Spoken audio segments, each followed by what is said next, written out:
Halo semua, balik lagi bareng saya. Hari ini kita mau bahas sesuatu yang kedengarannya tuh hampir mustahil. Bayangin deh, ada hutan lebat yang tumbuh subur di atas hamparan pasir. Aneh kan? Dan ternyata di dalamnya tersimpan apotek alami yang luar biasa.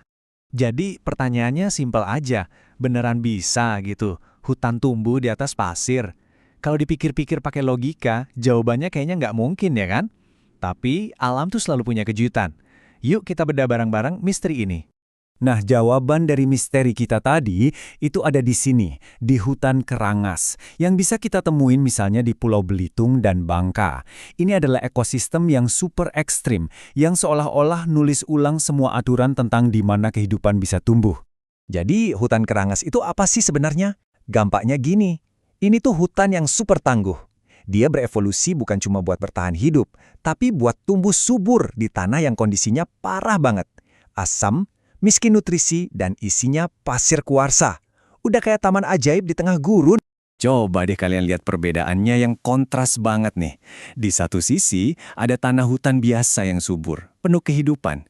Di sisi lain, ada tanah kerangas yang tandus. Harusnya, nggak mungkin ada kehidupan yang kompleks disamakan. Tapi, disitulah keajaibannya dimulai. Nah, ini dia bagian yang paling bikin tercengang. Hutan yang kelihatannya miskin ini ternyata nyimpen rahasia besar. Dia adalah sebuah apotek alami yang tersembunyi. Yuk, kita bongkar isi harta karunnya. Nah, ini kuncinya. Masyarakat lokal nggak ngelihat hutan ini sebagai lahan tandus. Buat mereka, ini adalah surga tersembunyi tanaman obat. Dan ternyata ada penjelasan ilmiahnya loh. Jadi supaya bisa bertahan hidup di tanah se-ekstrim itu, tanamannya harus menghasilkan senyawa kimia yang super kuat. Justru tekanan lingkungan inilah yang menciptakan apotek alami yang kaya raya.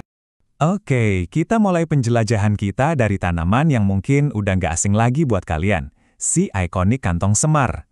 Tapi apa kalian tahu kegunaan rahasianya? Ini nih yang luar biasa. Ternyata fungsinya bukan cuma buat nangkep serangga. Secara turun-temurun, air jernih yang ada di dalam kantongnya itu dipercaya dan dipakai sama masyarakat lokal untuk mengobati penyakit mata. Keren banget kan? Gak cuma itu, apotek hutan ini juga punya obat lain yang gak kalah ampuh, yang dikenal dengan nama akar banar. Dan lagi-lagi, penggunaannya spesifik banget buat pengobatan. Akar bamanar ini udah dari dulu dipakai dalam pengobatan tradisional sebagai obat alami untuk sakit mah. Hutan ini bener-bener kayak lemari obat hidup, isinya lengkap. Oke, dari tadi kita udah bahas tanamannya, sekarang kita geser fokusnya ke manusia. Soalnya, hutan ini tuh bukan sekedar kumpulan pohon, tapi udah jadi jantung kebudayaan, sebuah warisan ilmu pengobatan yang diturunkan dari generasi ke generasi. Dan ilmunya ini seluas apa sih? Angka ini ngejelasin semuanya.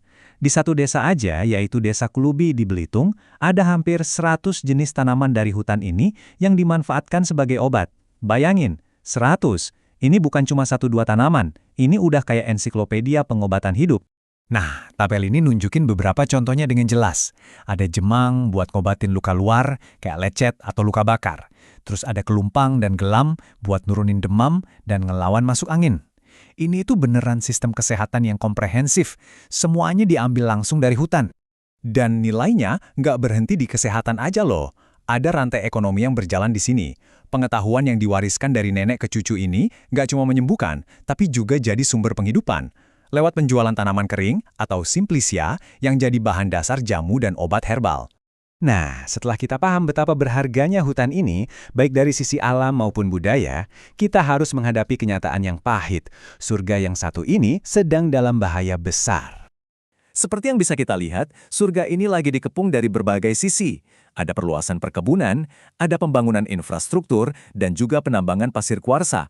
Semuanya pelan-pelan menggerogoti ekosistem yang gak tergantikan ini.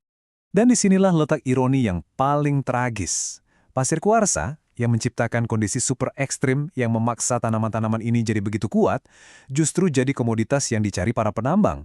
Jadi, pondasi yang menciptakan keajaiban ini malah jadi alasan utama kehancurannya. Ini semua akhirnya meninggalkan kita dengan satu pertanyaan besar. Kisah hutan Kerangas ini adalah pengingat yang kuat tentang apa yang bisa kita kehilangan. Jadi pertanyaannya bukan cuma tentang hutan ini, tapi tentang semua tempat serupa di dunia. Harta karun apa lagi yang sedang kita hancurkan, bahkan sebelum kita sempat tahu kalau itu ada. Coba kita renungkan bersama.